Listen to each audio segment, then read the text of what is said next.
Hi, I M Biju S Nair, former officer food corporation of India. എന്റെ ഒരു പുതിയ current affairs വീഡിയോയിലേക്ക് സ്വാഗതം. ഇന്നത്തെ ഹിന്ദു ന്യൂസ് പേപ്പറിന്റെ എഡിറ്റോറിയൽ നമ്മുടെ ഡിസ്കഷൻ സ്റ്റാർട്ട് ചെയ്യാണ്. ഫസ്റ്റ് എഡിറ്റോറിയൽ വളരെ ഇമ്പോർട്ടന്റ് ആയിട്ടുള്ള എഡിറ്റോറിയലാണ്. സർപ്രൈസ് ആക്സിലറേഷൻ എന്ന് പറയുന്ന എഡിറ്റോറിയലാണ്. അപ്പം കഴിഞ്ഞ ദിവസങ്ങളിലൊക്കെ ഹിന്ദുവിൽ വന്ന പല ആർട്ടിക്കിൾസിലും കഴിഞ്ഞ നരേന്ദ്രമോദി ഗവൺമെന്റ് 19-24 ഇന്ത്യയെ ലീഡ് ചെയ്ത രണ്ടാം നരേന്ദ്രമോദി ഗവൺമെന്റ് പിന്നീട് അവരുടെ ചില ഫെയിലുവേഴ്സ്, അതായത് ഇൻഫ്ലേഷനെ പ്രോപ്പർലി ടാർഗറ്റ് ചെയ്യാൻ പറ്റിയില്ല. പക്ഷെ എനിക്ക് അതിനോട് എതിരഭിപ്രായമുണ്ട്. കാര്യം ഇൻഫ്ലേഷൻ പ്രോപ്പർലി ടാർഗറ്റഡ് ആണ്. കാരണം അത് ഹിന്ദുവിൽ ആർട്ടിക്കിൾസിന്റെ അടിസ്ഥാനത്തിലാണ് ഇങ്ങനെയുള്ള കമന്റ്സ് വന്നത്. അതായത് ഇൻഫ്ലേഷൻ പ്രോപ്പർലി ടാർഗറ്റഡ് ആണെന്ന് ഞാൻ പറയാൻ കാര്യം, ഇന്ത്യയിൽ ഇൻഫ്ലേഷനെ ടാർഗറ്റ് ചെയ്യാനുള്ള ഒരു ഇൻസ്റ്റിറ്റ്യൂഷണൽ മെക്കാനിസം ഒരു പണ്ടേ ഉണ്ട്. അത് മെയിൻലി നമ്മളുടെ റിസർവ് ബാങ്ക് ഓഫ് ഇന്ത്യ തന്നെയാണ് ചെയ്യുന്നത്. പിന്നെ ഗവൺമെന്റ് ഓഫ് ഇന്ത്യയുടെ ഫിനാൻസ് മിനിസ്റ്ററിയുടെ ഫിസിക്കൽ പോളിസീസ് അതിന് ഒരു പരിധി വരെ ഹെൽപ്പ് ചെയ്യാറുണ്ട് ഇൻഫ്ലേഷൻ ടാർഗറ്റ് ചെയ്യാനൊക്കെ. മെയിൻലി RBI ആണ്, നമുക്കറിയാം, ത്രൂ മോണിറ്ററി പോളിസി ഇന്റർവെൻഷൻസ്. പക്ഷേ ഒരു legal mandate reserve Bank of ഇന്ത്യക്ക് ഇല്ലായിരുന്നു ഇൻഫ്ലേഷനെ കൺട്രോൾ ചെയ്യാൻ. പക്ഷേ നരേന്ദ്രമോദി ഗവൺമെന്റ് ആണ് ആദ്യമായിട്ട് ഒരു ലീഗൽ മാൻഡേറ്റ് കൊണ്ടുവരുന്നത്. It is now mandatory for Reserve Bank of India to keep consumer price index based inflation, CPI inflation അല്ലെങ്കിൽ റീറ്റെയിൽ ഇൻഫ്ലേഷൻ 4+or-2 ലിമിറ്റിൽ നിർത്തണം. 4 ആണ് ഐഡിയൽ. അതിനേക്കാളും +2 കൂടാം, 6ൽ കൂടാൻ പാടില്ല. ആൻഡ് 4-നേക്കാളും -2, അതായത് 2 വരെ ആകാം. അപ്പൊ ആ ഒരു ബാൻഡ് കൊണ്ടുവന്ന് ഈ ബാൻഡിനകത്ത് നിർത്തണം എന്നൊരു ലീഗൽ മാൻഡേറ്റ്, ഒരു MOU, memorandum of understanding is there between Reserve Bank of India and government of India to limit consumer price index inflation or retail inflation within this limit 4+or-2. അങ്ങനെ കൊണ്ടുവന്ന അവരാണ്. അതുകൊണ്ട് മോസ്റ്റ് ഓഫ് ദ ടൈം അങ്ങനെ തന്നെ inflation പോകുന്നുണ്ട്. പക്ഷേ ഈ ആർട്ടിക്കിളിലേക്ക് വരുമ്പോൾ, ഈ എഡിറ്റോറിയലിലേക്ക് വരുമ്പോൾ കൂടുതൽ കാര്യങ്ങൾ ഞാൻ പറയാം. പക്ഷേ ചില മേഖലകളിൽ ഫെയിലിയർ ഉണ്ടാകുന്നുണ്ട്. അപ്പം അത് ഒരു പക്ഷേ കഴിഞ്ഞ ഇലക്ഷനിൽ റിഫ്ലക്ട് ചെയ്ത് കാണും. പിന്നെ അതുപോലെ തന്നെ അൺഎംപ്ലോയ്മെന്റ്, അത് obviously there is unemployment especially in the organised sector. MSME സെക്ടറിൽ കുറെ പ്രോബ്ലംസ് ഉള്ളത് കൊണ്ട് ഓർഗനൈസ്ഡ് സെക്ടറിൽ ഒരു ഈ formal employment generation is actually problematic during the last 5 to 10 years. അപ്പോൾ അത് ഒരു പ്രോബ്ലം തന്നെയാണ്. പിന്നെ കോൺസ്റ്റിറ്റ്യൂഷനെ കുറിച്ചുള്ള ഫിയേഴ്സ്, ഇതൊക്കെയാണ് മോഡി ഗവൺമെന്റിന്റെ കഴിഞ്ഞ ഇലക്ഷനിൽ അവരെ ലാക്ക് ലെസ്റ്റർ പെർഫോമൻസ് അല്ലെങ്കിൽ ലെസ് ദാൻ എക്സ്പെക്ടഡ് ആയിട്ടുള്ള സീറ്റ്സിന്റെ ഒക്കെ അവര് വിൻ ചെയ്യുന്നതിന്റെ കാരണം അതാണെന്നാണ് പലരും പറയുന്നത്. അപ്പൊ ഞാനിത് ഒരു ആമുഖമായിട്ട് പറഞ്ഞതാണ്. വീണ്ടും ഇൻഫ്ലേഷനുമായിട്ട് ബന്ധപ്പെട്ട ഒരു ആർട്ടിക്കിളാണ് വന്നേക്കുന്നത്. അപ്പൊ ഇൻഫ്ലേഷനുമായിട്ട് ബന്ധപ്പെട്ട ആർട്ടിക്കിൾ വന്നപ്പോ കൺസ്യൂമർ പ്രൈസ് ഇൻഡെക്സ് ഇൻഫ്ലേഷനെ കുറിച്ചാണ്. നമുക്ക് 2 ഇൻഫ്ലേഷൻ ഉണ്ട്, കൺസ്യൂമർ പ്രൈസ് ഇൻഡെക്സും ഉണ്ട്, WPI വെച്ച് അളക്കുന്ന ഹോൾസെയിൽ ഇൻഫ്ലേഷനും ഉണ്ട്. ഈ ഹോൾസെയിൽ ഇൻഫ്ലേഷനും ഇപ്പം കുറച്ച് കൂടുതലാണ്. അതിന്റെ ഡേറ്റയും ഞാൻ NSO റിലീസ് ചെയ്തു. ആരാണ് റിലീസ് ചെയ്ത്? NSO, national statistical office. അവരാണ് ഇത് കാൽക്കുലേറ്റ് ചെയ്യുന്നത്. NSO released WPI figures also day before yesterday, but that is not a prime consideration for Reserve Bank of India. Reserve Bank of India's prime consideration is retail inflation, which is being measured by CPI, Consumer Price Index. അപ്പൊ ഇപ്രാവശ്യം retail inflation calculate ചെയ്തപ്പം ഒരു surprise acceleration ആണ് പറഞ്ഞേക്കുന്നത്. കാരണം കഴിഞ്ഞ last 6 months ആയിട്ട് ഒരു ഡിസ്ഇൻഫ്ലേഷൻ ആണ് ഉണ്ടായിക്കൊണ്ടിരുന്നത്. ഡിസ്ഇൻഫ്ലേഷൻ അതെന്താണെന്ന് അറിയാത്തവർക്ക് ഞാൻ പറഞ്ഞുതരാം. ഡിസ്ഇൻഫ്ലേഷൻ എന്ന് പറഞ്ഞാല് അപ്പോഴും ഇൻഫ്ലേഷൻ തന്നെ ആയിരിക്കും, but inflation will be in a downward trajectory. താഴോട്ടായിരിക്കും പോയിക്കൊണ്ടിരിക്കുന്നത്. ഇൻഫ്ലേഷൻ കുറഞ്ഞു വന്നുകൊണ്ടിരിക്കുകയായിരിക്കും. അത് നല്ലതാണ് ഡിസ്ഇൻഫ്ലേഷൻ. അപ്പൊ ഒരു ഡിസ്ഇൻഫ്ലേഷൻ ട്രെൻഡ് ആയിരുന്നു റീറ്റെയിൽ ഇൻഫ്ലേഷന്റെ കാര്യത്തിൽ അല്ലെങ്കിൽ കൺസ്യൂമർ പ്രൈസ് ഇൻഡെക്സിന്റെ കാര്യത്തിൽ ഉണ്ടായിരുന്നത്. പക്ഷേ ഇപ്പോൾ ലേറ്റസ്റ്റ് ആയിട്ടുള്ള ഇൻഫ്ലേഷൻ ഫിഗേഴ്സ്, ജൂണിലെ ഇൻഫ്ലേഷൻ ഫിഗേഴ്സ് വന്നപ്പോ കഴിഞ്ഞ തവണ 4.8 ആയിരുന്നത് ഇതിപ്പോ 5.08% ആയിട്ട് കൂടി. അതാരും പ്രതീക്ഷിച്ചതല്ല. അതാണ് സർപ്രൈസ് എന്ന് പറയാൻ കാര്യം. കഴിഞ്ഞ ലാസ്റ്റ് 6 months ആയിട്ട് ഇൻഫ്ലേഷൻ കുറഞ്ഞു വന്നുകൊണ്ടിരിക്കുകയായിരുന്നു.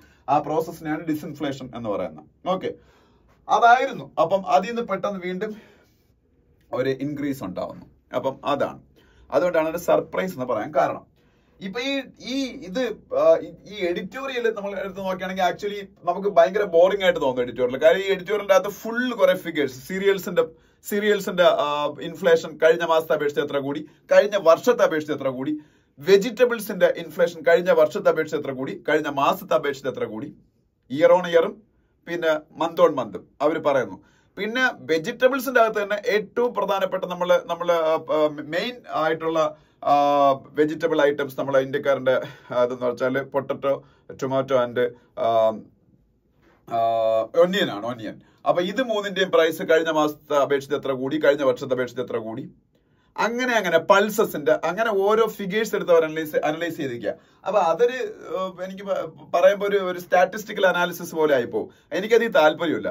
അതുകൊണ്ട് ഞാൻ ചെയ്യാൻ പോകുന്നതെന്ന് വെച്ചാല് ഇതിൽ മറ്റു ചില കാര്യങ്ങളാണ് പറയാൻ പോകുന്നത്. അതായത് നമുക്കറിയാം ഇൻഫ്ലേഷൻ, ഇപ്പൊ കൺസ്യൂമർ പ്രൈസ് ഇൻഡെക്സ് ഇൻഫ്ലേഷനിലേക്കുള്ള അല്ലെങ്കിൽ റീറ്റെയിൽ ഇൻഫ്ലേഷനിലേക്കുള്ള കോൺട്രിബ്യൂഷൻ ഒരു കുറെ basket of goods and services ഉണ്ടല്ലോ. അപ്പം ഇതില് നമ്മളിപ്പോ ഇൻഫ്ലേഷൻ മൊത്തത്തിൽ ഹെഡ്ലൈൻ ഇൻഫ്ലേഷൻ,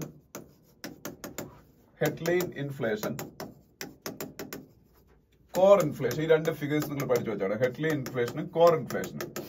ഹെഡ്ലൈൻ ഇൻഫ്ലേഷൻ എന്താണെന്ന് വെച്ചാൽ ടോട്ടൽ ഇൻഫ്ലേഷൻ, അതാണിപ്പോ 5.08% ആയിട്ട് കൂടിയത്.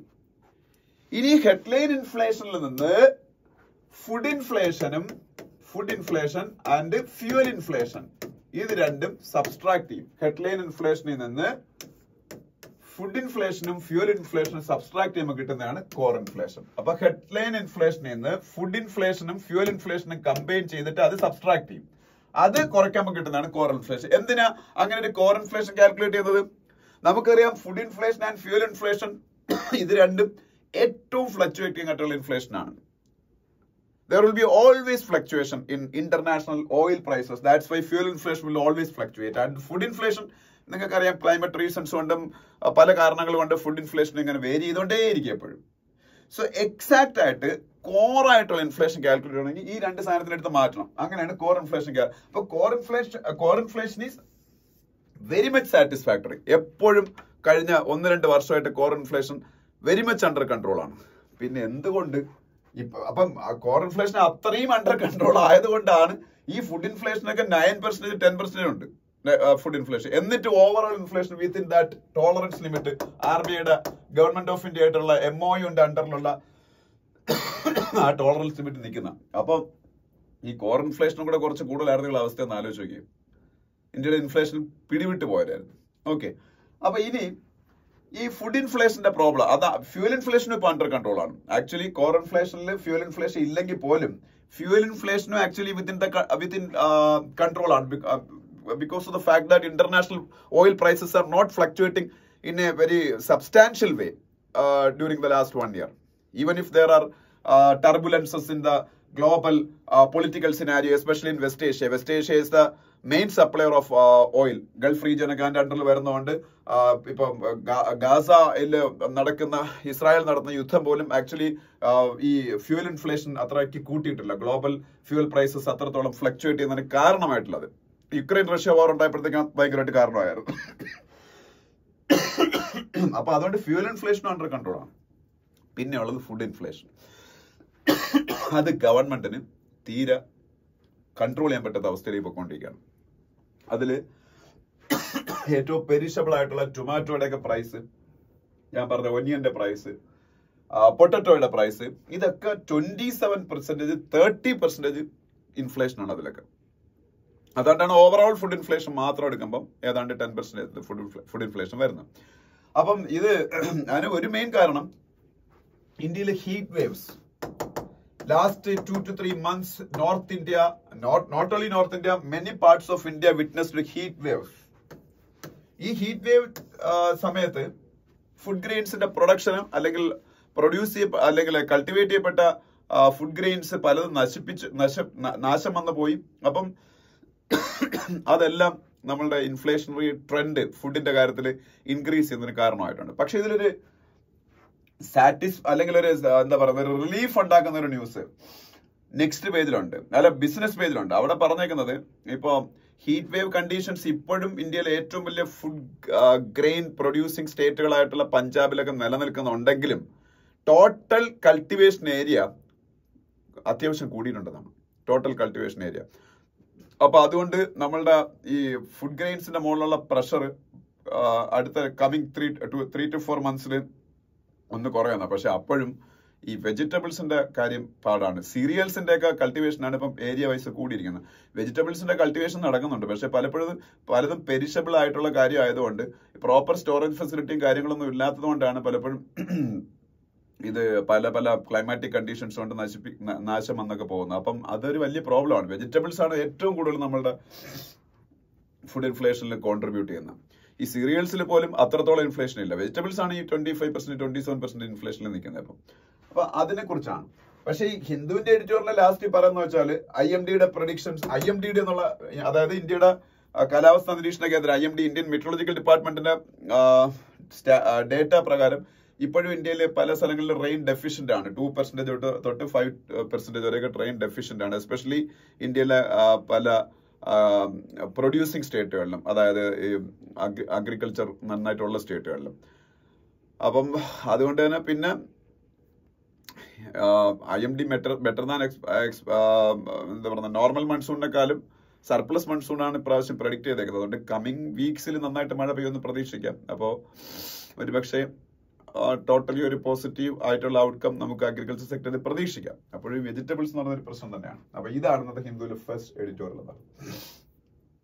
സെക്കൻഡ് എഡിറ്റോറിയൽ നാഷണൽ സ്പിരിറ്റ് എന്ന് പറയുന്ന എഡിറ്റോറിയലാണ്. National spirit. ഈ നാഷണൽ സ്പിരിറ്റ് എന്ന് പറയുന്ന എഡിറ്റോറിയൽ യഥാർത്ഥത്തിൽ സ്പോർട്സ് റിലേറ്റഡ് ആയിട്ടുള്ള എഡിറ്റോറിയലാണ്. അതുകൊണ്ട് തന്നെ അങ്ങനെ ഡീറ്റെയിൽഡ് ആയിട്ടുള്ള ഇൻഡെപ്ത് അനാലിസിസ് ഒന്നും വേണ്ട. 2 സ്പോർട്സ് ഇവന്റ്സ് വേൾഡിൽ നടന്നു. ഒരുപാട് ഫാൻസ് ഉള്ള ഫുട്ബോൾ എന്ന് പറയുന്ന ലോകത്തിലെ ഏറ്റവും ജനകീയമായ വിനോദവുമായിട്ട് ബന്ധപ്പെട്ട പ്രധാനപ്പെട്ട 2 ടൂർണമെന്റുകളാണ് നടന്നത്. ഒന്ന് US വെച്ച് മെയിൻലി നടന്നു, കോപ്പ അമേരിക്ക.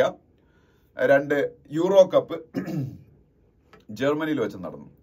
2ലെയും ചാമ്പ്യന്മാരായിരുന്നു നമ്മൾ പറയുന്നു. ചാമ്പ്യന്മാരെ തീരുമാനിച്ചു. കോപ്പ അമേരിക്കയിൽ അർജന്റീന കൊളംബിയയെ തോപ്പിക്കുന്നു. സ്പെയിൻ ഇംഗ്ലണ്ടിനെ തോപ്പിച്ച് യൂറോ കപ്പും വിൻ ചെയ്യുന്നു. അപ്പോൾ ഇതിൽ ഇവർ പറയുന്ന പോയിന്റ് ഇത്രയേ ഉള്ളൂ. ഫസ്റ്റ് പാരഗ്രാഫിൽ മെയിൻ ആയിട്ട് പറയുന്ന ഈ നമ്മളെ ക്ലബ് ഫുട്ബോൾ ഉണ്ടല്ലോ, ഇപ്പൊ സ്പാനിഷ് ഫുട്ബോൾ ലീഗ്, അതിനെ ലാ ലിഗ എന്നുള്ള പേരിലാണ് അറിയപ്പെടുന്നത് സ്പാനിഷ് ഫുട്ബോൾ ലീഗിന്. ഇറ്റാലിയൻ ഫുട്ബോൾ ലീഗിന് സിരി എന്നുള്ള പേരിൽ അറിയപ്പെടുന്നത്. അതിന്റെ സിരി എ ആണ് അവിടുത്തെ main football division. German football ലീഗിന് ബുണ്ടസ് ലീഗ എന്നറിയപ്പെടും, ബുണ്ടസ് ലീഗ. ഇംഗ്ലണ്ട് ഫുട്ബോൾ ലീഗിന് ഇംഗ്ലീഷ് പ്രീമിയർ ലീഗ് EPL എന്നറിയപ്പെടും. ഇവിടുത്തെ എല്ലാത്തിലെ ക്ലബ്ബുകൾ ഭയങ്കര കോടീശ്വരന്മാരായ ക്ലബ്ബുകളാണ്, ഭയങ്കര ക്യാഷ് റിച്ച് ആണ്. അവർ ലോകത്തിലെ ഏറ്റവും മികച്ച താരങ്ങളെ അവരുടെ ലീഗിലേക്ക് കൊണ്ടുവന്ന് കളിപ്പിക്കുകയാണ്. അപ്പം ക്ലബ് ഫുട്ബോളിലേക്ക് ആൾക്കാരുടെ താല്പര്യം മൊത്തം പോയി.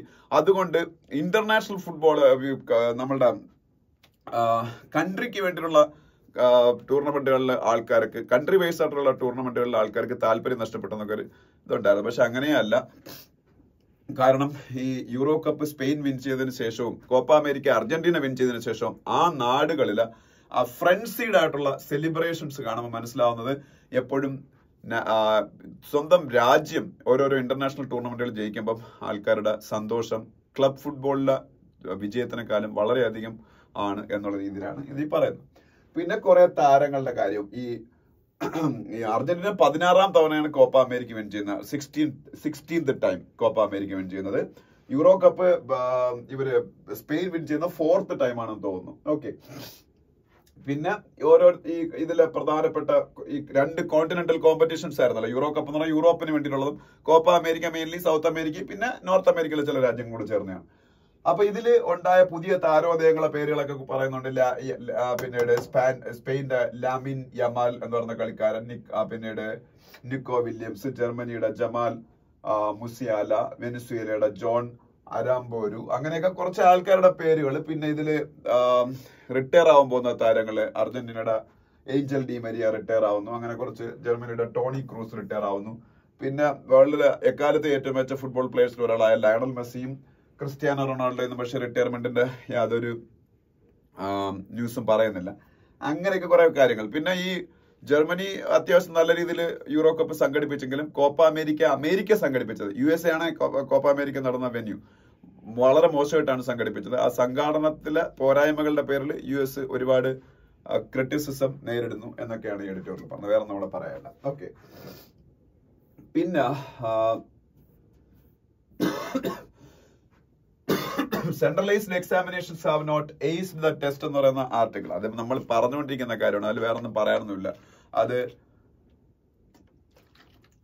നീറ്റും CUETയും അതുപോലെ നെറ്റും ഒക്കെ നടത്താൻ വേണ്ടി ഗവൺമെന്റ് ഓഫ് ഇന്ത്യ NTA എന്ന് പറയുന്ന സംവിധാനം ഉണ്ടാക്കിയതും ആ NTA എന്ന് പറയുന്ന സെൻട്രലൈസ്ഡ് ഏജൻസിയുടെ പോരായ്മകൾ മൂലം ഇപ്പം ഉണ്ടായിരിക്കുന്ന പ്രശ്നങ്ങളും അതിനെ നേരിടാൻ വേണ്ടി ഫോമർ ISRO ചെയർമാൻ ആയിരുന്ന രാധാകൃഷ്ണൻ സാറിന്റെ നേതൃത്വത്തിൽ ഇപ്പോൾ ഒരു 7 member committee government of India ഉണ്ടാക്കിയതും അവരെ ഇപ്പോൾ ഇത് NTA കൂടുതൽ മികച്ചതാക്കാൻ വേണ്ടിയിട്ട് കുറെ സജഷൻസ് കൊടുക്കാൻ പോകുന്നു.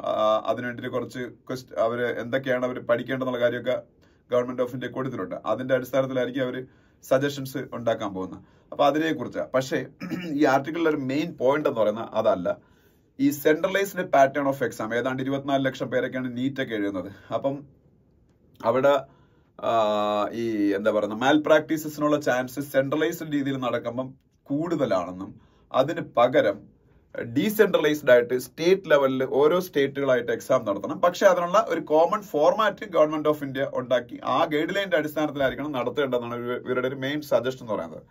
കാര്യം ഈ സ്റ്റേറ്റ് ലെവലിൽ നടത്തിയുള്ള കുഴപ്പം എന്താണെന്ന് അറിയുമ്പോൾ കേരളം എന്ന് പറഞ്ഞ സ്റ്റേറ്റ്, തമിഴ്നാട് എന്ന് പറഞ്ഞ സ്റ്റേറ്റ് ഒക്കെ ചിലപ്പോൾ നല്ലൊരു സ്റ്റാൻഡേർഡിൽ എക്സാം നടത്തുമായിരിക്കും.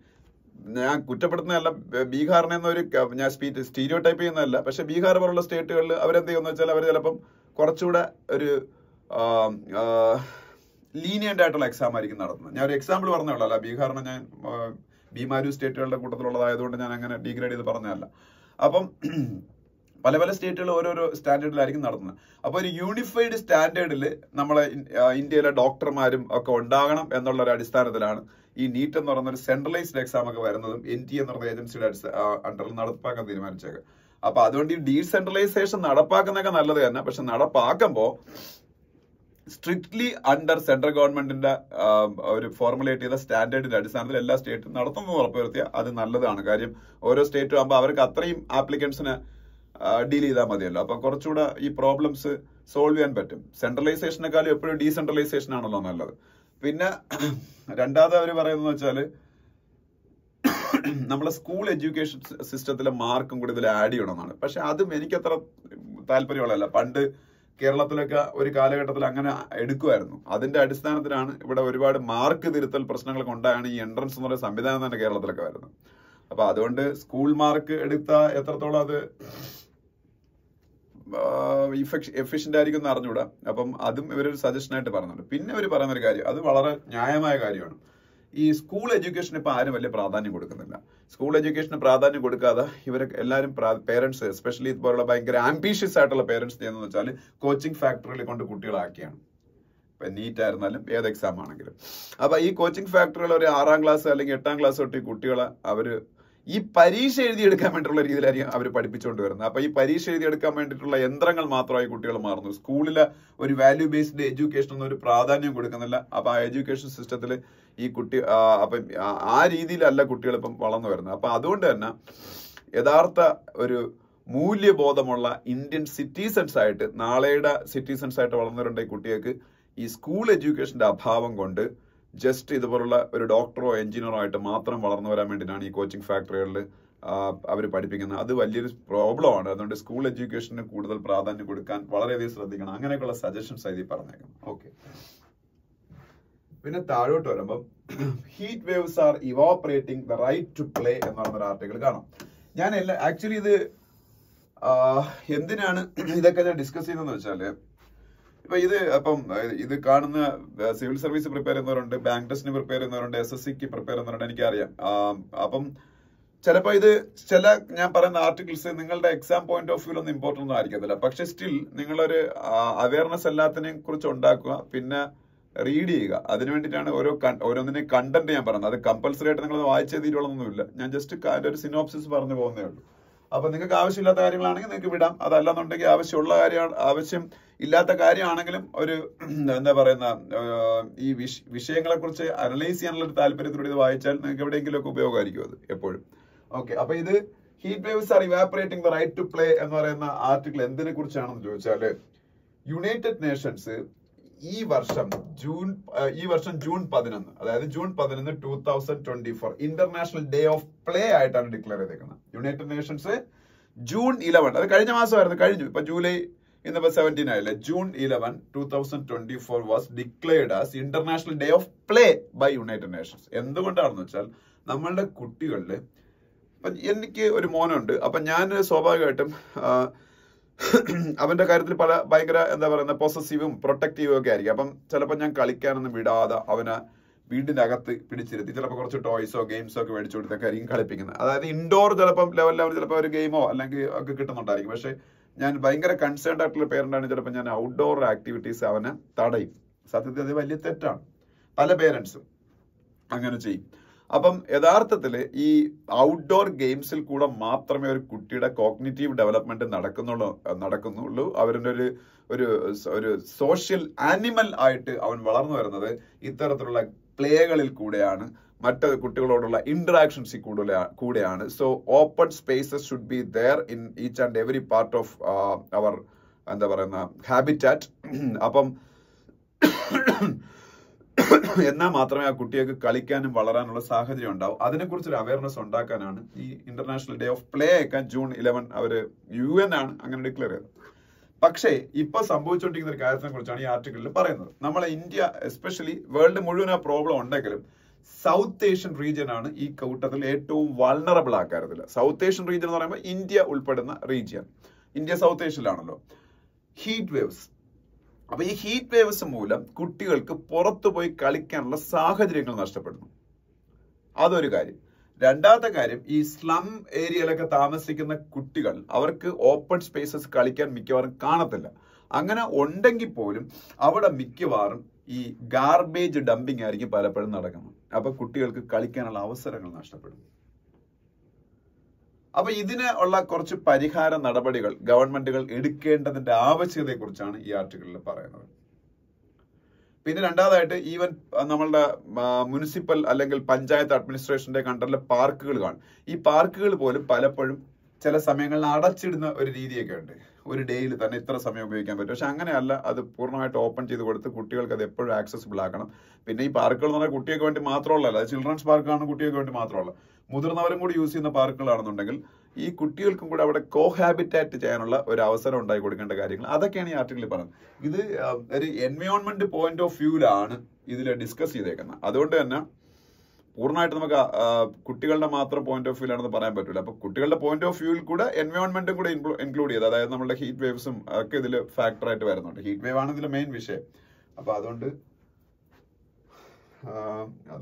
നിങ്ങൾ അത് ആവശ്യമുള്ളവർ വായിച്ചു നോക്കുക. പിന്നീട് ഇത് നമ്മളുടെ ഒരു സോഷ്യൽ പ്രോബ്ലത്തിനെ കുറിച്ചാണ് ഈ ആർട്ടിക്കിൾ.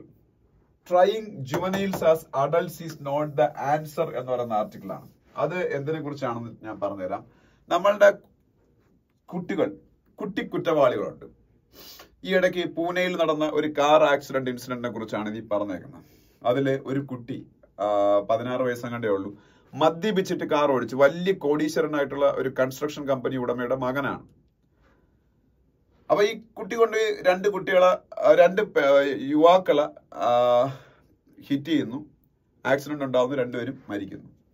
അപ്പൊ ഈ കുട്ടിയെ ജുവനൈൽ ബോർഡ് കസ്റ്റഡിയിൽ എടുത്തിട്ട് ജാമ്യം കൊടുത്ത് വിടുന്നു. പക്ഷെ അത് മഹാരാഷ്ട്രയിൽ പ്രശ്നം ഒരു പൊളിറ്റിക്കൽ വിഷയമായി മാറുന്നു. കാര്യം ഈ കുട്ടിയുടെ ഫാമിലിയുടെ ഇൻഫ്ലുവൻസ് ഉപയോഗിച്ചാണ് കുട്ടി രക്ഷപ്പെട്ടെന്ന് പറഞ്ഞു. അപ്പൊ ഇവര് വീണ്ടും അവരുടെ ഓർഡർ മോഡിഫൈ ചെയ്തിട്ട് ഈ കുട്ടിയെ കസ്റ്റഡിയിലെടുത്ത് അവർ ഡീറ്റൻഷനിൽ വയ്ക്കുന്നു. പക്ഷെ ഇപ്പൊ കുറെ ദിവസത്തിന് ശേഷം ബോംബെ ഹൈക്കോർട്ട് ആ കുട്ടിക്ക് ജുവനൈൽ ബോർഡ് ആദ്യം അയാളെ റിലീസ് ചെയ്തതിൽ ഒരു തെറ്റുമില്ല, പ്രൊസീജിയേഴ്സ് ഒക്കെ ഫോളോ ചെയ്ത് തന്നെയാണ് അയാളെ വിട്ടത്. അതുകൊണ്ട് റിലീസ് ചെയ്തു ആ കുട്ടിയെ. അപ്പൊ അതിന്റെ അടിസ്ഥാനത്തിൽ ഈ ജുവനൈൽ ജസ്റ്റിസുമായിട്ട് ബന്ധപ്പെട്ട കുറച്ച് കാര്യങ്ങളാണ് ഇതിന്റെ അത് ഡിസ്കസ് ചെയ്യുന്നത്. അത് ഡീറ്റെയിൽ ആയിട്ട് ഞാൻ ഇപ്പൊ പറയുന്നില്ല. നിങ്ങൾക്ക് താല്പര്യം ഉണ്ടെങ്കിൽ അത് വായിച്ചു നോക്കുക. Juvenile justice care and protection of children act 2015 അതിന്റെ അടിസ്ഥാനത്തിലാണ് ഇതിൽ ഡിസ്കഷൻസ് നടത്തിയിരിക്കുന്നത്. Juvenile justice care and protection of children act JJ act എന്ന് പറയും ചുരുക്കി. 2015 അത് വരുന്നത്. അതിന്റെ അടിസ്ഥാനം ആ നിയമത്തിന്റെ കുറെ പ്രൊവിഷൻസും കാര്യങ്ങളും അതിൽ പറയുന്നത്. ആ നിയമപ്രകാരം ഒരു ജുവനൈൽ ജസ്റ്റിസ് ബോർഡ് ഉണ്ട്. അവരാണ് ഈ കുട്ടികളുടെ കാര്യങ്ങളൊക്കെ തീരുമാനിക്കുന്നത്. ഇതിലൊരു കാര്യമുള്ളത്, ഈ 16 വയസ്സോ അതിൽ കൂടുതലുള്ള കുട്ടികളാണെന്നുണ്ടെങ്കിൽ അവര് ഹീനസ് ആയിട്ടുള്ള ക്രൈംസ് ചെയ്താൽ ആ കുട്ടികളെ അഡൾട്ടായിട്ട് പരിഗണിച്ച് അവർക്കെതിരെ പ്രോസിക്യൂഷൻ നടത്തണം എന്നൊരു സജഷൻ ഉണ്ട്. അപ്പൊ അതിന്റെ കുറച്ച് കാര്യങ്ങളാണ് അങ്ങനെ തന്നെ ചെയ്യുന്നുണ്ട്. ഇപ്പം അത് എങ്ങനെയാണെന്ന് വെച്ചാല് ഈ ഹീനസ് ക്രൈം എന്ന് പറയുമ്പോൾ മിനിമം 7 വർഷം, minimum 7 years and above punishment കിട്ടുന്ന കുറ്റങ്ങളെ ഈ ഹീനസ് ആയിട്ടുള്ള ക്രൈംസ് ആയിട്ട് എടുക്കുള്ളൂ. Minimum 7 years and above. അപ്പൊ അത് പർപ്പസ്ഫുൾ ആയിട്ടുള്ള മർഡർ ഒക്കെ അതിൽ വരും. പക്ഷേ ഈ കുട്ടി ചെയ്തത് അതല്ലല്ലോ. അയാള് മദ്യപിച്ചിട്ടാണ് ചെയ്തതെങ്കിലും മനഃപൂർവ്വം അല്ലാത്ത നെഗ്ലിജന്റ് ഡ്രൈവിംഗിലേ അത് വരുള്ളൂ. അപ്പൊ അതിനൊക്കെ മിനിമം പണിഷ്മെന്റ് ഇല്ല. മിനിമം 7 years തൊട്ട് മുകളിലേക്കുള്ളതിനെ ഞാൻ പറഞ്ഞ ആ കൂട്ടത്തിൽ വരുള്ളൂ ഹീനസ് ക്രൈംസ് എന്ന് പറയുന്നത്. ഇനി മദ്യപിച്ചുള്ള നെഗ്ലിജന്റ് ഡ്രൈവിംഗ് എന്നൊക്കെ പറയുന്ന സംഭവം മിനിമം പണിഷ്മെന്റ് ഇല്ല. മാക്സിമം പണിഷ്മെന്റ് അപ് ടു എനിക്ക് തോന്നുന്നു 7 years അങ്ങനെ എന്തോ ആണ്. അപ്പം ഈ കുട്ടിയുടെ കുറ്റം ആ കാറ്റഗറിയിൽ വരൂല. അപ്പൊ അതുകൊണ്ട് തന്നെ അവനെ അഡൾട്ടായിട്ട് കൺസിഡർ ചെയ്ത്, അവന് 16 വയസ്സ് കഴിഞ്ഞാൽ അഡൾട്ടായിട്ട് കൺസിഡർ ചെയ്ത് അവനെ പ്രോസിക്യൂഷൻ നടത്താനുള്ള വകുപ്പ് ഇവിടെ ഇല്ല. മനസ്സിലായോ? അങ്ങനെയുള്ള വകുപ്പുള്ള കേസുകളുണ്ട്. അപ്പൊ അവരെന്താണ് ചെയ്തെന്ന് വെച്ചാൽ ജുവനൈൽ ജസ്റ്റിസ് ബോർഡ് കൂടിയിട്ട് ഈ കേസിന്റെ മെറിറ്റ്സ് ഒക്കെ പരിഗണിച്ചിട്ട് 16 വയസ്സ് കഴിഞ്ഞ കുട്ടിയാണെന്നുണ്ടെങ്കിൽ അതിനെ സെഷൻസ് കോർട്ടിലേക്ക് ആ കേസ് വിടുകയാണ്. അവിടെ പിന്നെ ക്രിമിനൽ ആയിട്ട് അവനെ കൺസിഡർ ചെയ്ത് ക്രിമിനൽ ജസ്റ്റിസ് സിസ്റ്റത്തിന്റെ അടിസ്ഥാനത്തിൽ തന്നെ ആ കുട്ടിയെ ഒരു അഡൾട്ടായിട്ട് കൺസിഡർ ചെയ്താണ് പിന്നീട് ബാക്കി പ്രോസിക്യൂഷനൊക്കെ നടക്കുന്നത്. പക്ഷെ ഇതിൽ പറയുന്നൊരു കാര്യം, ഈ ജുവനൈൽ ആയിട്ടുള്ള കുട്ടികളെ ഒരിക്കലും പണിഷ് ചെയ്യാനല്ല അവർ മാക്സിമം ശ്രമിക്കുന്നത്, അവരെ റീഹാബിലിറ്റേറ്റ് ചെയ്യാനാണ് ശ്രമിക്കുന്നത്. അതിന് കാരണം നീ പറയുന്നുണ്ട്. ലോകത്തിലെ ഇന്റർനാഷണൽ ലെവലിൽ നടന്ന എല്ലാ സ്റ്റഡികളിലും കണ്ടെത്തിയ ഒരു കാര്യം, ഈ അഡോളസന്റ് ഏജ് ആണല്ലോ ഈ ഒരു 13 തൊട്ട് ഒരു 19 വരെയുള്ള ഏജ്. അതെന്ന് വെച്ചാൽ ഒരു ട്രാൻസ്ഫോർമേറ്റീവ് പീരീഡ് ആണ്. ആ സമയത്ത് ഈ കുട്ടികളുടെ മെച്യൂരിറ്റി കംപ്ലീറ്റ്ലി കാണത്തില്ല. അവര് ഇമ്മച്ചുവർ ആയിരിക്കും. പല കാര്യങ്ങളും അവര് ഒരു എന്താ പറയുന്ന ഒരു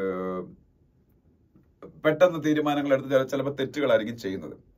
പക്ഷെ അങ്ങനെ തെറ്റുകൾ ചെയ്യുന്ന കുട്ടികൾ പോലും ഈ റീഹാബിലിറ്റേഷൻ സെന്ററിൽ കൗൺസിലിംഗ് ഒക്കെ വഴി അവർ പെട്ടെന്ന് തന്നെ തെറ്റുകൾ തിരിച്ചറിയുകയും അവർ സമൂഹത്തിൽ നല്ല വ്യക്തികളായി മാറാനുമുള്ള സാധ്യത ഉണ്ടെന്നാണ് സ്റ്റഡീസ് പറയുന്നത്. അപ്പൊ ഈ ടീനേജിലെ കുട്ടികൾ ചെയ്തത് ക്രൈം ആണെങ്കിൽ പോലും ആ ക്രൈമിന് അവരെ പണിഷ്മെന്റ് കൊടുക്കാതെ മാക്സിമം ഇങ്ങനെ ചെയ്ത് കഴിഞ്ഞാൽ അവർക്ക് ഈ പീരീഡിലേ നടക്കുള്ളൂ. അത് കഴിഞ്ഞു കഴിഞ്ഞാൽ പിന്നെ അവര് അഡോളസന്റ് ഏജ് കഴിഞ്ഞു കഴിഞ്ഞാൽ അത് ആ ഒരു രീതിയിൽ അവരെ കൺസിഡർ ചെയ്യാൻ പറ്റത്തില്ല. അപ്പൊ ഈ അഡോളസന്റ് പീരീഡിൽ അവർക്ക് ഒരു എന്താ പറയുന്നത് സ്വയം തിരിച്ചറിവ് പിന്നീട് ഉണ്ടാവുകയും അവർ നല്ല സിറ്റിസൺസ് ആയി മാറുകയും ചെയ്തു. പക്ഷെ അവർ പണിഷ് ചെയ്ത് കഴിഞ്ഞാൽ അവരോട് പിന്നെ അവർ ഏതെങ്കിലും ജയിലിലായിരിക്കും. പിന്നീട് അവർക്ക് അതിനുള്ള ഒരു അവസരം നഷ്ടപ്പെടുകയാണ്. അപ്പൊ അതുകൊണ്ടാണ് ഇത്തരത്തിൽ ഈ കേസസ് ഒക്കെ ഡീൽ ചെയ്യുന്നതാണ് ഇത് പറയുന്നത്. പിന്നെ അതിലെ ഇന്തോനേഷ്യയിലെ അമേരിക്കയിലൊക്കെ സിസ്റ്റം ഒക്കെ പറയുന്നുണ്ട്. അതായത് ഒരു കുട്ടി ഇതുപോലെ ഇപ്പൊ ഒരു ആക്സിഡന്റില് അല്ലെങ്കിൽ എങ്ങനെയെങ്കിലും ഒരാളെ കൊല്ലുന്നു. അപ്പം അങ്ങനെ ഉള്ള കുട്ടികൾ പിന്നീട് അവിടുത്തെ ഈ മരിച്ച ആളിന്റെ റിലേറ്റീവ്സ് കാണുമല്ലോ, അവരായിരിക്കും അതിന്റെ അവരും വിക്ടിമാണല്ലോ. കാര്യം ഇയാളിനെ നഷ്ടപ്പെടുമ്പോൾ ഈ ഒരു ക്രൈമിന്റെ വിക്ടിമാണ് അവരും. അപ്പൊ അവരും ഈ കുട്ടികളുമായിട്ട് ഫേസ് ടു ഫേസ് ഇന്ററാക്ഷൻ വയ്ക്കുന്നു. സ്വയം അയാളുടെ തെറ്റിന്റെ ആ ഒരു ആഴം തിരിച്ചറിയാൻ സഹായിക്കുന്നു. അങ്ങനെ അയാള് കുറച്ചുകൂടെ എന്താ പറയുന്നത് ആ തെറ്റിൽ അയാള് പശ്ചാത്തപിക്കുന്ന ഒരാളായിട്ട് മാറ്റുന്നു. അങ്ങനെയൊക്കെ സിസ്റ്റം ഒക്കെ ഈ അമേരിക്കയിലും ഇന്തോനേഷ്യയിലൊക്കെ ഉണ്ട്. അത് ആ സിസ്റ്റത്തിനെ കുറിച്ച് കരുതി പറയുന്നുണ്ട്. പക്ഷെ ഇന്ത്യയിൽ അങ്ങനെ ഒരു സിസ്റ്റം ഒന്നും ഇല്ല.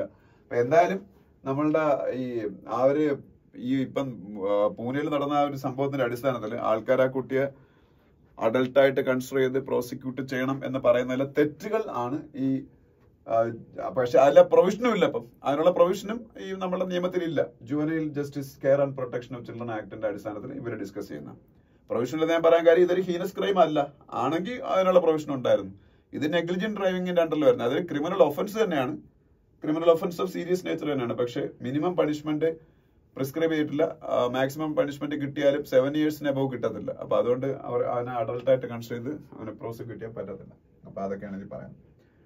പിന്നെ അടുത്ത പേജിലുള്ളത് നമുക്ക് വേണ്ട ടെക്സ്റ്റ് ആൻഡ് കോണ്ടെക്സ്റ്റ് പേജ് ഒന്നും. അതിനടുത്ത പേജിലേക്ക് പോകുമ്പോൾ ഞാനിന്ന് നോക്കിയപ്പോൾ കണ്ട ഒരു കാര്യം, ഹിന്ദുവിൽ നിന്ന് പൊതുവേ നമുക്ക് ആവശ്യമുള്ള ന്യൂസുകൾ വളരെ കുറവാണ്. ഇതൊക്കെ തന്നെ കാവേരി വിഷയം നമ്മൾ എപ്പോഴും ഡിസ്കസ് ചെയ്യുന്ന കാര്യമാണ്. ബാക്കി ഈ പേജിൽ ഒരു ന്യൂസ് നമുക്ക് വേണ്ട. ബാക്കി എല്ലാം കുറച്ച് ആക്സിഡന്റ്സും അങ്ങോട്ടും ഇങ്ങോട്ടുള്ള പൊളിറ്റിക്കൽ ആയിട്ടുള്ള അലിഗേഷൻസും മറ്റു കാര്യങ്ങളാണ്.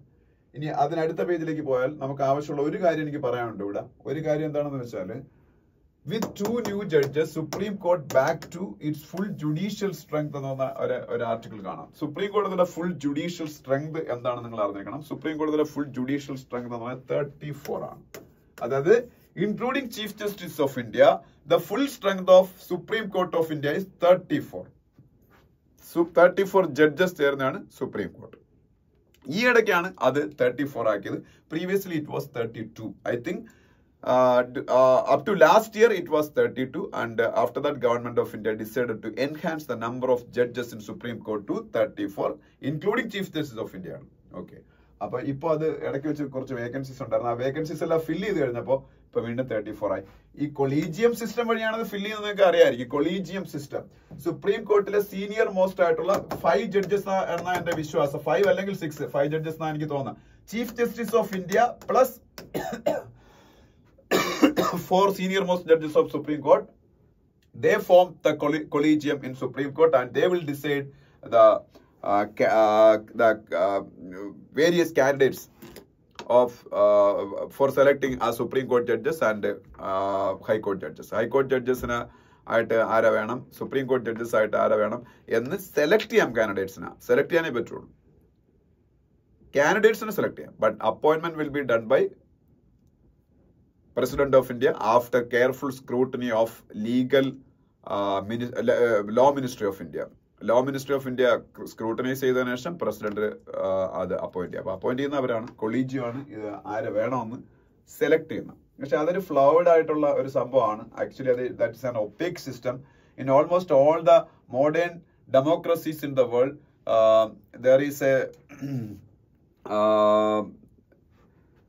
there is an institution. There will be an institution. There will be an institution to select judges. In that institution, there will be judges from the Supreme Court and also civil society representatives and also and representatives from their respective national governments. അപ്പം അങ്ങനെയാണ് ഇന്ത്യയിലും അങ്ങനെ ഒരു സംവിധാനം ഉണ്ടാക്കി. അതിന്റെ പേര് NJS എന്നാണ്, നാഷണൽ ജുഡീഷ്യൽ അപ്പോയിന്റ്മെന്റ്സ് കമ്മീഷൻ എന്നാണ്.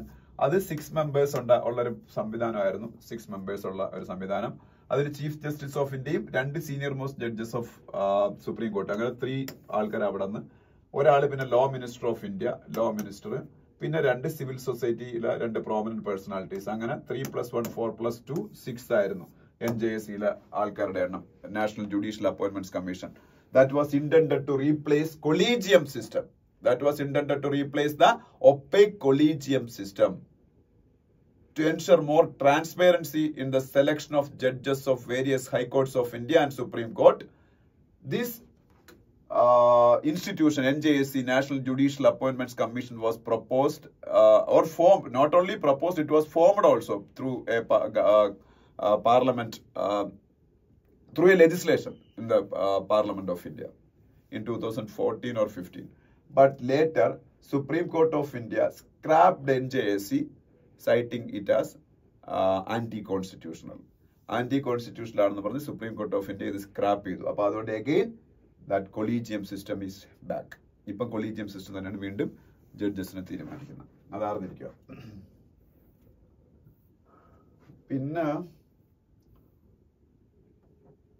പിന്നെ പാർലമെന്റിന്റെ മൺസൂൺ സെഷൻ സ്റ്റാർട്ട് ചെയ്യാൻ വേണം. മൺസൂൺ സെഷൻ ഒരു വർഷം പാർലമെന്റ് എത്ര സെഷൻസ് ആ ഉള്ളത്? 3 sessions. First one budget session, second one monsoon session, third one winter session. ഇതിൽ മൺസൂൺ സെഷനിലാണ് ഇപ്രാവശ്യം ബഡ്ജറ്റ് അവതരിപ്പിക്കുന്നതിനുള്ള പ്രത്യേകത. അത് ഇലക്ഷൻ ഇയർ ആയതുകൊണ്ട് ബഡ്ജറ്റ് സെഷനിൽ ഇന്ററിം ബഡ്ജറ്റ് അവതരിപ്പിച്ചുള്ളായിരുന്നു. അതുകൊണ്ട് മൺസൂൺ സെഷനിൽ ജൂലൈ 23 ബഡ്ജറ്റ് വരും. വേറെ അവിടെ ഒന്നും പറയാനില്ല. ഇനി നെക്സ്റ്റ് പേജ് പോകാം. നെക്സ്റ്റ് പേജ് പോകുമ്പോഴും ഇന്നലെ ഞാൻ പറഞ്ഞ ന്യൂസ് ആണ്, എന്നാലും ഞാൻ പറയാം. ആരാണ് ഇന്ത്യയുടെ അഗ്രികൾച്ചർ മിനിസ്റ്റർ? ശിവരാജ് സിംഗ് ചൗഹാൻ ആണ്. Shivraj Singh Chouhan is the agriculture minister of India. Shivraj Singh Chouhan is the agriculture minister of India. അപ്പോ ഇന്നലെ അദ്ദേഹം ഒരു ഫംഗ്ഷനിൽ പങ്കെടുത്തു. അത് ഇന്നലെ ഞാൻ പറഞ്ഞാണ് നിങ്ങളുടെ ICAR, Indian council of agriculture റിസർച്ചിന്റെ foundation day, 96th foundation day. Foundation day is on July 16 and yesterday was the 96th foundation day of ICAR, Indian Council of Agriculture Research. അവർ അപ്പൊ കുറെ ക്രോപ്പ് വെറൈറ്റീസ് ഒക്കെ അവർ സ്വന്തമായിട്ട് develop ചെയ്തത് ഇന്നലെ release ചെയ്ത കാര്യമൊക്കെ ഞാൻ പറഞ്ഞല്ലോ. അപ്പൊ അതിനെ കുറിച്ചുള്ള ന്യൂസ് കാണാം. ഇനി ഇവിടെ വേറെ ന്യൂസ് ഉള്ളത് CSIR. നിങ്ങൾക്ക് എല്ലാവർക്കും അറിയുന്ന ഇന്ത്യയുടെ ഏറ്റവും പ്രസ്റ്റീജിയസ് ആയിട്ടുള്ള ഒരു institution CSIR, council of scientific and industrial research. അതിന്റെ ചീഫ് നല്ല തമ്പി കലൈസെൽവി ആണ്. നല്ല തമ്പി കലൈസെൽവി. അവർ കുറെ കാലമായിട്ട് അവരാണ്. ഇപ്പൊ അവർക്ക് 2 വർഷം കൂടി എക്സ്റ്റൻഷൻ കൊടുത്തു. അവർ ഇന്നലെ ഇപ്പം റിട്ടയർ ആവേണ്ടതായിരുന്നു നല്ല തമ്പി കലൈസെൽവി. അപ്പം ഒരു തമിഴ്നാടുകാരിയാണ്. അവർക്ക് 2 ഇയർ കൂടി എക്സ്റ്റൻഷൻ കൊടുത്തു. അപ്പൊ CSIRന്റെ ഡയറക്ടർ ജനറൽ ആവുന്ന ഫസ്റ്റ് ഇന്ത്യൻ വുമൻ ആണ് നല്ല തമ്പി കലൈസെൽവി, അതും അറിഞ്ഞിരിക്കുക. ഇനി അതിനടുത്ത പേജിൽ പോകുമ്പോൾ ഈ പേജ് ബിസിനസ് പേജിൽ ആക്ച്വലി നമുക്ക് വലുതായിട്ടൊന്നും പറയാനില്ല. ഈ ഫുഡ് ഇൻഫ്ലേഷനുമായിട്ട് ബന്ധപ്പെട്ട് ഞാൻ പറഞ്ഞില്ല, ഒരു നല്ല ന്യൂസ് ഉണ്ടത്. Food price anxiety may ebb as farm area sown increases. അതായത് ഏതാണ്ട് ഒരു 10-20% ഫാമിംഗ് ഏരിയ കൂടിയെന്നാണ്. അപ്പൊ അതായത് കൂടുതലായിട്ട് ആൾക്കാർ കൃഷി ചെയ്യാൻ തുടങ്ങിയത്. അപ്പൊ കൃഷി ചെയ്താലും ഞാൻ പറഞ്ഞു വെജിറ്റബിൾ ഇൻഫ്ലേഷൻ ആണ് ഏറ്റവും പ്രധാനപ്പെട്ട ഇൻഫ്ലേഷൻ. അത് കൺട്രോൾ ചെയ്യണമെന്നുണ്ടെങ്കിൽ കൂടുതൽ ഇന്നോവേറ്റീവ് ആയിട്ടുള്ള മെഷേഴ്സ് ഗവൺമെന്റ് എടുക്കേണ്ടി വരും. പിന്നെ ഞാൻ നേരത്തെ പറഞ്ഞാണ്. പിന്നീട് ഇവിടെ വേറൊരു കാര്യം, NCLT puts Byju's on IBC mat on BCCI plea. ഇതിലൊരു അറിഞ്ഞിരിക്കേണ്ട കാര്യം, NCLT national company Law Tribunal, ഇന്ത്യയിൽ NCLT ഒക്കെ മുമ്പേ ഉണ്ടെങ്കിലും ഇപ്പോഴാണ് ഇതിന് കൂടുതൽ പ്രാധാന്യം എന്ന കാര്യം IBC എന്ന് പറയുന്ന നിയമം വന്നതിന് ശേഷം. IBC 2016 എന്ന് പറഞ്ഞാൽ insolvency and bankruptcy code 2016. What is IBC? Insolvency and bankruptcy code. That was A legislation legislation passed in our parliament in 2016. At that time, India's law minister was Arun Jaitley. He's no more now. അപ്പോ ഇതെന്താണ് അങ്ങനെ ഒരു നിയമം കൊണ്ടുവരാൻ കാരണം എന്ന് വെച്ചാൽ, ഇന്ത്യയില് ഈ പണം ബാങ്കുകളിൽ നിന്ന് കടമെടുത്തിട്ട് തിരിച്ചടയ്ക്കാത്ത കോർപ്പറേറ്റുകൾ ഒരുപാടുണ്ടായിരുന്നു. ബിഗ് ബിസിനസ്മെൻ, അവരെ ഡീൽ ചെയ്യാൻ ഇന്ത്യയിലെ ആ സമയത്തെ നിയമങ്ങൾ സഫീഷ്യന്റ് അല്ല, ഇൻസഫീഷ്യന്റ് ആണെന്ന് തോന്നി. അതിന്റെ അടിസ്ഥാനത്തിലാണ് IBC എന്ന് പറയുന്ന നിയമം കൊണ്ടുവരുന്നത്. അപ്പൊ IBC ഉപയോഗിച്ച് ബൈജൂസിന് ഇപ്പം NCLT നാഷണൽ കമ്പനി ലോ ട്രിബ്യൂണലിലേക്ക് കൊണ്ടുപോയൊക്കെയാണ് BCCI. അതിലെ പ്രൊവിഷൻസ് ഒക്കെ പറയാൻ കുറെ ഉണ്ട്. അതിപ്പോ ഞാൻ കുറച്ചൊക്കെ എനിക്ക് അറിയാം, ഞാൻ ഇപ്പൊ പറയാൻ ടൈം ഇല്ലാത്തതുകൊണ്ട് പറയുന്നില്ല. IBC 2016. പിന്നെ വേറൊരു ആക്ട് ഉണ്ട്, അത് ഇതൊന്നും പോരാൻ തോന്നിയിട്ടാണ് പുതിയൊരു നിയമം കൊണ്ടുവന്നത്. സർഫേസി ആക്ട് എന്ന് പറഞ്ഞൊരു സംഗതിയുണ്ട്. സർഫേസി ആക്ട് സർഫേസ് എന്ന് പറഞ്ഞാൽ securitisation and reconstruction of financial assets and enforcement of security interest act. Securitisation and reconstruction of financial assets and enforcement of security interest act. This act was not effective in dealing with the corporate defaults, big businessmen's defaults. That's why in 2016 government of India decided to bring a new legislation, and Arun Jaitley at that time he was the finance minister and law minister. Both portfolios were held by Arun Jaitley. He only introduced this act in Indian Parliament, and Parliament gave assent to this act, IBC, Insolvency and Bankruptcy Code 2016. Now it is അതും ഒരുപാട് problems ഉണ്ട്. ഇപ്പോൾ അതിലും ഈ bad loans ഒക്കെ തിരിച്ചു പിടിക്കുന്നതിൽ കുറച്ച് issues ഉണ്ടെന്നാണ് പറയുന്നത്. പക്ഷെ ആ നിയമത്തിന് കുഴപ്പമൊന്നുമില്ല. നിയമം ഒന്ന് അമെൻഡ് ചെയ്ത് കൂടുതൽ ഫുൾ പ്രൂഫ് ആക്കി മാറ്റിയാൽ മതി. ഓക്കെ. പിന്നെ വേൾഡ് പേജിൽ പോകുമ്പോൾ അമേരിക്കയുടെ പ്രസിഡന്റ് ആയിട്ട് ഡൊണാൾഡ് ട്രംപ് വന്നാൽ വൈസ് പ്രസിഡന്റ് ഇങ്ങനെയായിരിക്കും, JD വാൻസ് ആയിരിക്കും. അതിപ്പോ എഴുതണ്ട. അമേരിക്കയുടെ പ്രസിഡന്റ് ആയിട്ട് ഡൊണാൾഡ് ട്രംപ് തന്നെ വരും. വേറെ അതിശയങ്ങളൊന്നും സംഭവിച്ചില്ലെങ്കിൽ, അതിശയങ്ങൾ വേണമെങ്കിൽ സംഭവിക്കാം എപ്പോഴും, ഇനി 2-3 മാസമുണ്ട്. സംഭവിച്ചില്ലെങ്കിൽ Trump will be the president of USA once again. He is the Republican Party candidate for November US election and US presidential election, and his running mate is JD Vance. Then as per the American Constitution, whoever is winning the presidential election, his running mate will become the vice president of USA. His running mate is JD Vance. അദ്ദേഹത്തിന്റെ ഭാര്യ ഇന്ത്യക്കാരിയാണ്. അതിനെ കുറിച്ചൊരു news കണ്ടുകൊണ്ട് ഞാൻ പറഞ്ഞേ ഉള്ളൂ. JD Vance അമേരിക്കയുടെ vice president ആണ്. പുള്ളിയുടെ വൈഫ് ഇന്ത്യക്കാരി, മീൻസ് ഇന്ത്യൻ ഒറിജിൻ ആണ്. ഓക്കെ. പിന്നെ സ്പോർട്സിൽ പാരീസ് ഒളിമ്പിക്സുമായിട്ട് ബന്ധപ്പെട്ട ന്യൂസ്. പാരീസ് ഒളിമ്പിക്സ് ആയിരിക്കും ഇനി next focus point for all the news papers, because next month onwards Paris Olympics is going to take place. Okay. അപ്പോ അത് ഇപ്പൊ ബാക്കി എല്ലാ പ്രധാനപ്പെട്ട ഇവന്റ്സും കഴിഞ്ഞല്ലോ. യൂറോ കപ്പും കോപ്പ അമേരിക്കയും വിംബിൾഡനും ഒക്കെ. പിന്നെ സ്പോർട്സിൽ വേറെന്താ പറയാനുള്ള, കൊനേരു ഹംപിയെ കുറിച്ചൊരു ന്യൂസ് ഉണ്ട്. കൊനേരു ഹംപി ഇന്ത്യയുടെ ഏറ്റവും ഫേമസ് ആയിട്ടുള്ള ഫീമെയിൽ ചെസ് പ്ലെയറിൽ ഒരാളാണ്. ഇന്ത്യയുടെ ഒരു ഗ്രാൻഡ് മാസ്റ്റർ ആണ്. ഞാന് എന്റെ ബിജു നായർ ഫാക്ട് ചെക്സ് എന്ന് പറഞ്ഞ യൂട്യൂബ് ചാനലിൽ ഈ ഇടയ്ക്ക് ഒരു ഷോർട്ട് വീഡിയോ ഇട്ടായിരുന്നു. അത്യാവശ്യം നല്ല വ്യൂ കിട്ടിയ ഒരു ഷോർട്ട് വീഡിയോ ആയിരുന്നു. അത് ഇതിനെ കുറിച്ചാണ്. Budget 2024 budget July 23 Nirmala Sitharaman അവതരിപ്പിക്കാൻ പോയി. അപ്പൊ ബഡ്ജറ്റ് പ്രിപ്പറേഷൻ ഏതാണ്ട് ഒരാഴ്ച മുമ്പ് ഇങ്ങനെ ഒരു പരിപാടി നിർമ്മല സീതാരാമൻ കണ്ടോ, ഇത് ചെയ്യുന്നത് ഹൽവ സെറിമണി എന്ന് പറയും. ഹൽവ ഉണ്ടാക്കി അവിടുത്തെ ഫിനാൻസ് മിനിസ്റ്ററിലെ സെക്രട്ടറിമാർക്കും മറ്റു ഉദ്യോഗസ്ഥർക്കും ഒക്കെ അവർ തന്നെ സെർവ് ചെയ്യും. ഇത് എന്തിനാണെന്ന് വെച്ചാൽ ബഡ്ജറ്റ് മേക്കിംഗ് ഭയങ്കര സീക്രസി മെയിൻറ്റെയിൻ ചെയ്യേണ്ട ഒരു കാര്യമാണ്. അപ്പൊ ഫൈനൽ പ്രിന്റിംഗ് ഓഫ് ബഡ്ജറ്റ് ഇനി ഇപ്പം നടന്നുകൊണ്ടിരിക്കുക. അപ്പൊ ഈ ഹൽവ സെറിമണിയിൽ ഹൽവ ഉണ്ടാക്കി നമ്മളുടെ ഫിനാൻസ് മിനിസ്റ്റർ എല്ലാവർക്കും കൊടുത്തു കഴിഞ്ഞാൽ ഈ ഉദ്യോഗസ്ഥന്മാരെ പിടിച്ച് ഫിനാൻസ് മിനിസ്റ്ററുടെ ഓഫീസിന്റെ അവരുടെ ഓഫീസുകളിലിട്ട് പൂട്ടും. പിന്നെ അവർക്ക് മൊബൈൽ ഒന്നും കൊടുക്കത്തില്ല. ഔട്ട്സൈഡ് വേൾഡുമായിട്ട് no communication will be there to maintain the secrecy of budget. Once finance minister ഈ ബഡ്ജറ്റ് പ്രസന്റ് ചെയ്യുന്ന സമയത്ത് മാത്രമേ പിന്നെ അവർ പുറത്തു വിടുകയുള്ളൂ. അതാണ് ഹൽവ സെറിമണിയുടെ സിഗ്നിഫിക്കൻസ് എന്ന് പറയുന്നത്. മനസ്സിലായോ? ഇത് വാട്ട് ഈസ് ഹൽവ സെറിമണി എന്ന് പറഞ്ഞാണ് ഞാൻ വീഡിയോ ഈ ഇടയ്ക്ക് ബിജു നായർ ഫാക്ട് ചെക്സ് എന്ന് പറയുന്ന എന്റെ മറ്റേ യൂട്യൂബ് ചാനലിൽ ഇട്ടത്. അപ്പൊ ഇത് അറിഞ്ഞൂടാത്തൊരു കാര്യം. അപ്പൊ ബഡ്ജറ്റ് എല്ലാവർക്കും അറിഞ്ഞൂടായിരിക്കും, കുറച്ചുപേർക്ക് അറിയായിരിക്കും. അപ്പം ബഡ്ജറ്റ് ഇപ്പൊ വീണ്ടും ഒരു ബഡ്ജറ്റ് വന്നപ്പോ കണ്ടോ, ഇപ്പോഴും നിർമ്മല സീതാരാമൻ ഹൽവ ഉണ്ടാക്കി എല്ലാവരും കൊടുക്കുന്ന ആ ഫോട്ടോ വന്നിട്ടുണ്ട്. പിന്നെ എല്ലാ ദിവസത്തെയും പോലെ കാശ്മീരിലെ ടെറർ ഇൻസിഡൻസും മറ്റു കാര്യങ്ങളൊക്കെയാണ്. പിന്നെ ഇവിടെ മറ്റു കാര്യങ്ങള് പറയാനുള്ളത് വേറെ പ്രത്യേകിച്ച് കാര്യങ്ങളൊന്നുമില്ല. കാര്യം ഇതെല്ലാം പിന്നീട് സ്റ്റേറ്റ് ലെവലിലെ ന്യൂസുകളാണ്. വലിയ അത്യാവശ്യമുള്ള കാര്യങ്ങൾ നമുക്കറിയില്ല. ഇപ്പൊ ഏത് ക്ഷേത്രത്തിന്റെ രത്നഭണ്ഡാരമാണ് തുറന്ന പുരി ജഗന്നാഥ് ടെമ്പിളിന്റെ അത് ന്യൂസ് ഉണ്ട് ഇതില്. പിന്നെ സുഖ്വീന്ദർ സിംഗ് സുഖു ഹിമാചൽ പ്രദേശിന്റെ ചീഫ് മിനിസ്റ്റർ നരേന്ദ്രമോദിയെ മീറ്റ് ചെയ്യുന്ന ഒരു ഫോട്ടോയും ന്യൂസും ഒക്കെ കാണാം. അപ്പൊ അതൊക്കെയാണ് ഇന്നത്തെ പത്രത്തിലെ പ്രധാനപ്പെട്ട ന്യൂസുകൾ. അപ്പൊ ഞാനിതെല്ലാം ഡിസ്കസ് ചെയ്തിട്ടുണ്ട്. അപ്പം വീഡിയോ കണ്ട് എല്ലാവരും നോട്ട്സ് ഒക്കെ എഴുതിയെടുക്കുക. നിങ്ങളുടെ കമന്റ്സ്, നിങ്ങളുടെ അഭിപ്രായങ്ങളൊക്കെ പ്രതീക്ഷിക്കുന്നു. Thank you so much for watching the video.